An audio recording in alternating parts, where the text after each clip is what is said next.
ITR income tax return एक छोटा सा कोर्स बनाया है। जब आप हमारे चैनल पर जाएंगे, उस चैनल की एक प्लेलिस्ट है, जैसा कि ये आप जानती होंगे चैनल की एक प्लेलिस्ट होती है।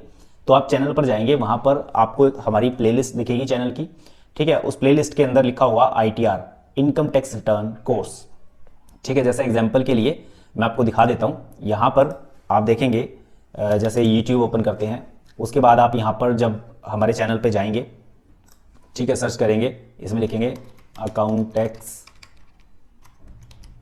गुरु और एंटर कर देंगे। ये चैनल है और इस चैनल में आप यहां पर क्लिक करेंगे, ठीक है। और उसके बाद यहां मिलेगी आपको प्लेलिस्ट। इस प्लेलिस्ट पर देखिए यहां काफी सारी वीडियोस ऑलरेडी बनी हुई हैं, ठीक है। और यहां पर वीडियो पर अगर आप क्लिक करेंगे तो काफी सारी वीडियोस आपको देखने को मिलेंगी अलग अलग टॉपिक पर, ठीक है। अब चलिए मैं आपको बताता हूं, यहां प्लेलिस्ट पर आपको आना है। प्लेलिस्ट पर आप क्लिक कीजिए, उसके बाद नीचे काफी सारी प्लेलिस्ट बनी हुई हैं।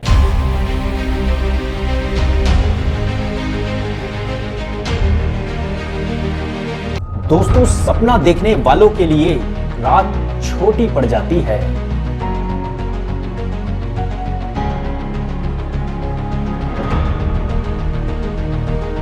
जबकि सपना पूरा करने वालों के लिए दिन छोटा पड़ जाता है।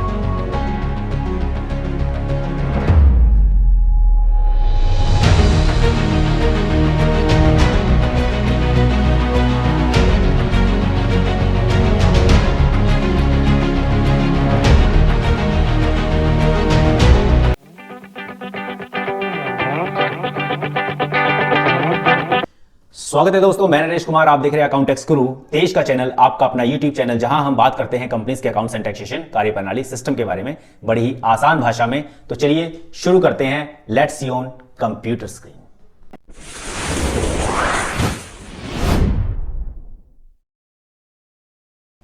दोस्तों, जैसा कि आपने पहले देखा था, हमने लास्ट वीडियो में, पिछले चैप्टर में हमने आपको दिखाया था, पिछले पार्ट में, कि कैसे हम इनकम टैक्स के पोर्टल पर रजिस्टर कर सकते हैं। और आज इस वीडियो में हम आपको बताएंगे कि किस प्रकार से आप लॉगिन कर सकते हैं अपने रजिस्टर किए हुए। आपने अपने लास्ट वीडियो में अपने पैन कार्ड को रजिस्टर किया था यहां पर जाकर के, और वो अब रजिस्टर हो चुका है। रजिस्ट्रेशन होने के बाद अब सेकंड स्टेप जो आता है आपका, वो आता है कि कैसे आप लॉगिन करें, जैसा कि यहां पर दिखाया हुआ है। कैसे आप लॉगिन करें इनकम टैक्स के पोर्टल पर अपने पैन कार्ड और अपने आईडी पासवर्ड के, अपने पासवर्ड के साथ, और उसके बाद अपने ITR के प्रोसेस को आगे फर्दर शुरू करें। तो चलिए यहां पर लॉगिन पर क्लिक करते हैं, और उसके बाद यहां पर हम अपना आईडी पासवर्ड डालेंगे। जो आईडी है वो आपका पैन नंबर होता है, तो हम फटाफट से यहां पर हम टाइप कर देते हैं।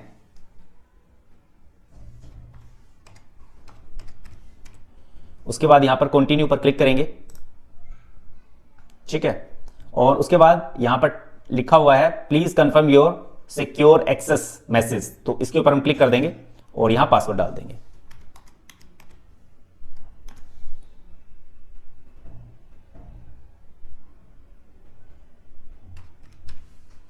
उसके बाद यहां पर लॉगिन करेंगे, कंटिन्यू पर क्लिक करेंगे। और एक चीज और ध्यान रखिए, अगर आप अपना पासवर्ड भूल गए हैं, याद नहीं आ रहा है, तो आप यहां पर फॉरगॉट पासवर्ड करके अपने पासवर्ड को चेंज कर सकते हैं, ठीक है। उसके बाद मैं यहां पर कंटिन्यू पर क्लिक करता हूं। देखिए हमारा ये जो पोर्टल है ये लॉगिन हो चुका है, और लुक वाइज देखने में कुछ इस प्रकार से है, ठीक है जी। यहाँ मेरा नाम आपको शो हो रहा है, नरेश कुमार। तो ये मेरा आईडी पासवर्ड से डालकर मैंने अपने पोर्टल को ऑन कर लिया है, लॉगिन कर लिया है। अब फर्दर हम देखेंगे इसके बारे में आगे, ठीक है जी। यहाँ पर देखिए, जब आप अपनी इनकम टैक्स की रिटर्न को फाइल करना चाहते हैं तो यहाँ आपको काफ़ी सारे ऑप्शन मिल जाते हैं, ठीक है। अब इस ऑप्शन में आप देखेंगे यहाँ लिखा हुआ है फाइल नाउ, और यहाँ असेसमेंट लिखा है, असेसमेंट ईयर 2022-23, ठीक है। 2022-23 की ITR मैंने फाइल नहीं की है, तो यहाँ पर लिखा हुआ है फाइल नाउ, और file your return for assessment year and 31 मार्च 2022। 31 मार्च 2022 तक की जो रिटर्न है वो हमें यहां से फाइल करनी है। तो चलिए यहां पर हम इस पर फाइल नाउ पर क्लिक कर देंगे। जैसे फाइल नाउ पर आप क्लिक करेंगे तो आप यहां देखेंगे, यहां पूछता है कि कौन सी ईयर की रिटर्न फाइल करनी है। हम कहते हैं असेसमेंट ईयर 22-23, यहां क्लिक करेंगे। और उसके बाद ये पूछता है ऑनलाइन करनी है ऑफलाइन, तो हम यहां ऑनलाइन पर क्लिक करेंगे और कंटिन्यू पर क्लिक कर देंगे। जैसे कंटिन्यू पर क्लिक करेंगे तो यहां पर ऑप्शन आएगा आपके पास, क्या आपने कोई, यहां पर लिखा है you have save draft of income tax return pending for submission. क्या आपने कोई रिटर्न फाइल कर रहे थे, जो फाइल नहीं की, बीच में उसको आपने छोड़ दिया तो वो आपकी यहाँ ड्राफ्ट में आ जाएगी, उसे आगे फर्दर कंटिन्यू आप चला सकते हो। जैसे होता है ना, आपने कुछ डिटेल्स डाली, उसके बाद आपको लगा कि कुछ काम आ गया है, तो आपने उसको पूरा कंप्लीट नहीं किया, वहीं पेंडिंग छोड़ दिया उस काम को। तो जब आप नेक्स्ट टाइम लॉगिन करोगे तो आपको वहां पर दो ऑप्शन दिखाई देंगे। एक लिखा होगा यू हैव सेव ड्राफ्ट, ठीक है, मतलब आपने जो लास्ट टाइम रिटर्न फाइल कर रहे थे वो आपके ड्राफ्ट में सेव है, उसे आप फर्दर कंटिन्यू कर सकते हैं। दूसरा लिखा होगा to file fresh income tax return, ठीक है, मतलब एक फ्रेश इनकम टैक्स रिटर्न आप फाइल करना चाहते हो तो आप यहां पर क्लिक कर सकते हो, ये स्टार्ट न्यू फाइलिंग पर, ठीक है। Income tax return is the form, जो इनकम टैक्स रिटर्न है वो एक फॉर्म है which tax payer files information about the income, income के बारे में इंफॉर्मेशन भरनी होती है, ये एक तरह का फॉर्म है। और and tax there on to the income tax department, और जो आपने टैक्स पे करना है उसकी इंफॉर्मेशन आप इनकम टैक्स डिपार्टमेंट को देते हो कि आपका क्या टैक्स बनता है, आपने कितना पे किया, ठीक है। तो स्टार्ट नाउ पर क्लिक करेंगे और उसके बाद यहां पर इंडिविजुअल की आईटीआर फाइल करनी है, एचयूएफ की करनी है या अदर कोई फर्म कंपनियां, ठीक है। अब देखिए मैंने पहले यहां पर क्लिक था और एक एचयूएफ हो गया, एचयूएफ होता है हिंदू अनडिवाइडेड फैमिली, और अदर पे आप क्लिक करेंगे तो काफी सारे ऑप्शन आ जाएंगे भी, अदर में आप किसकी आईटीआर फाइल करना चाहते हो, ठीक है, कंपनी की जो, ठीक है। उसके बाद यहाँ पर association of person, limited liability, partnership firm, ठीक है, और उसके बाद लोकल अथॉरिटी, पार्टनरशिप फर्म, और इसमें है आर्टिकल, मतलब कि जुडिशियल पर्सन जो होते हैं, ठीक है, उनकी।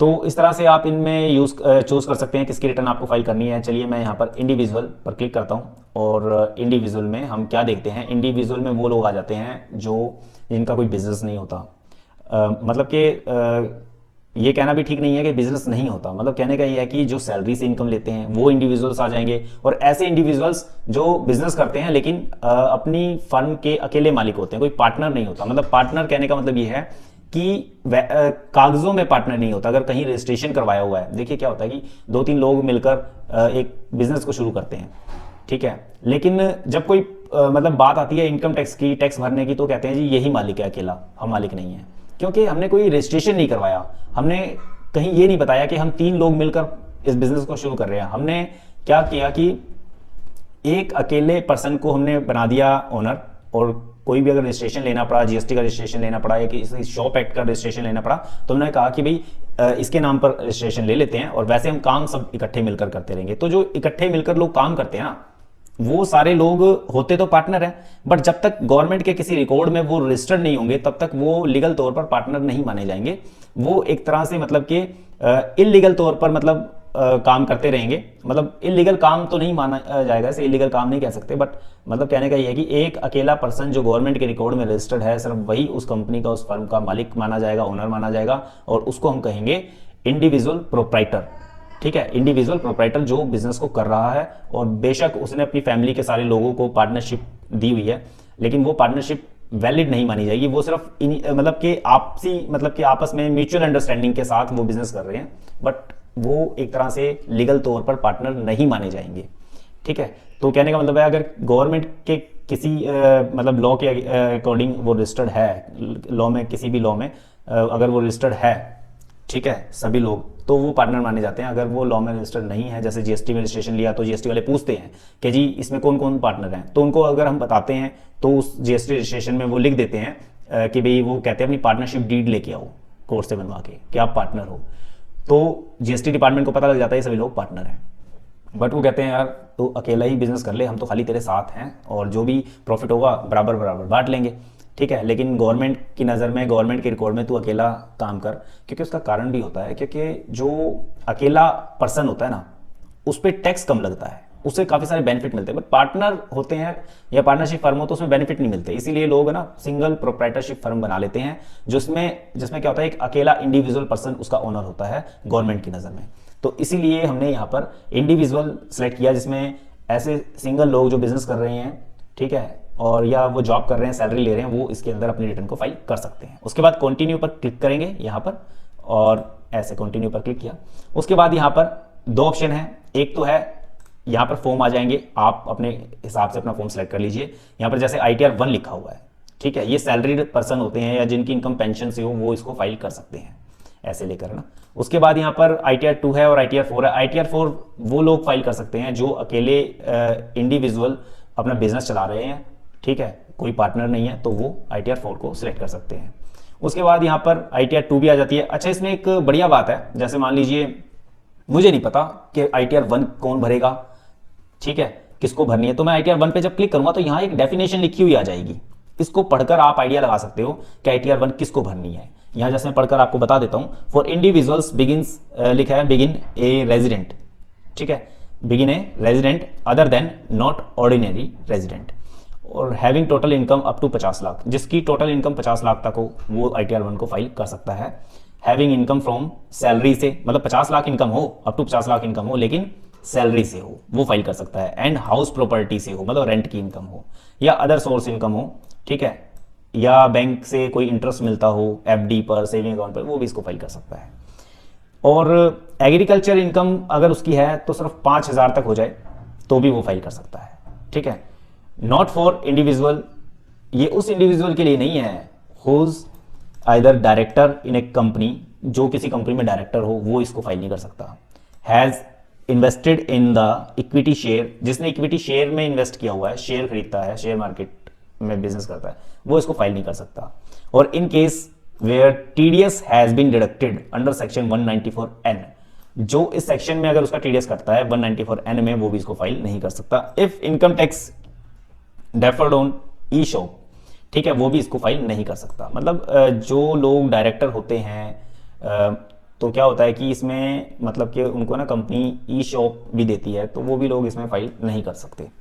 और उसके बाद अगर हम इसमें देखें कि ITR 2 ये कौन भर सकते हैं, इंडिविजुअल्स और HUF, दो लोग इसको भर सकते हैं, ठीक है। Not having income from profit, इसमें profit and gain of business, मतलब अगर वो बिजनेस कर रहे हैं और उसमें प्रॉफिट, ठीक है ना, profit and gain of business, अगर उन्हें प्रॉफिट, मतलब कि कहने का मतलब ये है कि बिजनेस कर रहे हैं, या फिर कोई उनका प्रोफेशन है, आर्किटेक्ट हैं, एडवोकेट हैं, डॉक्टर हैं, ठीक है, अगर उनका कोई प्रोफेशन है या कोई बिजनेस कर रहे हैं तो वो ITR 2 को फाइल नहीं कर सकते, इंडिविजुअल और HUF, ठीक है।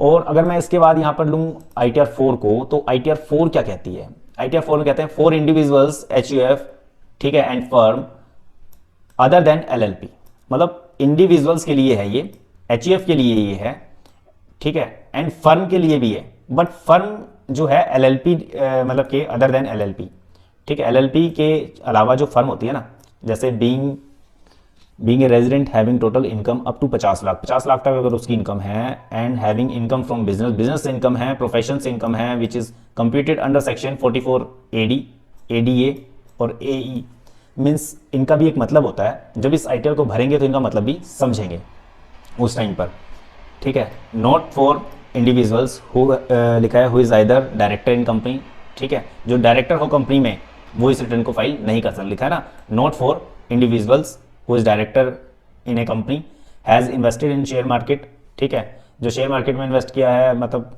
वही एग्रीकल्चर इनकम 5,000 से ऊपर नहीं होनी चाहिए, वो इनको फाइल नहीं कर सकते ना, तो फाइल कर सकता कौन है, फॉर इंडिविजुअल्स, ठीक है, इंडिविजुअल्स, HUF और फर्म, वो इनको फाइल कर सकती हैं, ठीक है, जिनकी इनकम 50 लाख तक हो और जो बिजनेस कर रहे हो या प्रोफेशन में हो, वो इनको फाइल कर सकते हैं। और इस सेक्शन में 44 AD, ADA और ATE, तो वो लोग इसको फाइल कर सकते हैं।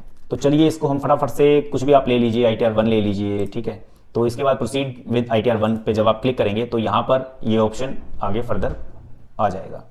अब ITR में बस यहाँ पर हमने क्लिक करना है, लेट्स गेट स्टार्टेड, और ITR शुरू हो जाएगी। बट ITR के शुरू करने से पहले इनकम टैक्स डिपार्टमेंट ने बड़े सिंपल तरीके से कुछ ऑप्शन रखे हैं। वो कहता है कि ITR भरने से पहले तैयार हो जाओ और आपके पास ये सारी चीजें होनी चाहिए। हमने कहा जी क्या होनी चाहिए, तो उसने इन चीजों के बारे में लिखा कि भाई ये सारी चीजें आपके पास होनी चाहिए, ठीक है। तो अब क्या क्या होना चाहिए, तो यहां पर लिखा है डॉक्यूमेंट की लिस्ट तैयार कर लो to help you file faster, आप अपनी रिटर्न को जल्दी से फाइल कर सको, इसके लिए आपके पास ये सारे डॉक्यूमेंट होने चाहिए। कौन कौन से होने चाहिए, form 16, house rent receipt, investment होनी चाहिए, investment premium payment receipt, LIC, ULIP वगैरह, है ना। तो अगर ये चीजें और भी देखनी है तो व्यू मोर पे क्लिक करेंगे तो ये सारी चीजें यहाँ पर आ जाएंगी। जैसे अभी आपने पढ़ा था फॉर्म 16A, ठीक है ना, ये सब हाउस रेंट रिसिप्ट वगैरह ये सब इसमें लिखा हुआ है। तो एक एक चीज के बारे में हम बारीकी से बात करेंगे, लेकिन मैं आपको बता दूं कि आज की वीडियो में हम सिर्फ इतना ही कवर करेंगे, बाकी हम नेक्स्ट वीडियो में कवर करेंगे। वीडियो लंबी हो जाएगी तो आपको देखने में मजा नहीं आएगा, ठीक है। तो मिलते हैं बहुत जल्द एक न्यू वीडियो में, इस वीडियो में सिर्फ इतना ही। मुझे उम्मीद है दोस्तों आपको ये वीडियो बहुत बहुत बहुत पसंद आई होगी और मुझे पूरा विश्वास है आपने वीडियो को लाइक, कमेंट और शेयर कर दिया होगा। जो नए दोस्त चैनल पर पहली बार आए हैं उन्होंने चैनल को सब्सक्राइब कर दिया होगा। इससे होगा क्या, जब भी हमारे YouTube चैनल पर हमारी कोई नई वीडियो आएगी तो आपके अपने YouTube ब्राउजर में वो वीडियो सबसे पहले देखने को मिलेगी। आपका अपने इस YouTube चैनल पर अपना कीमती समय देने के लिए आप सभी लोगों का तहे दिल से प्रेम पूर्वक बहुत बहुत धन्यवाद।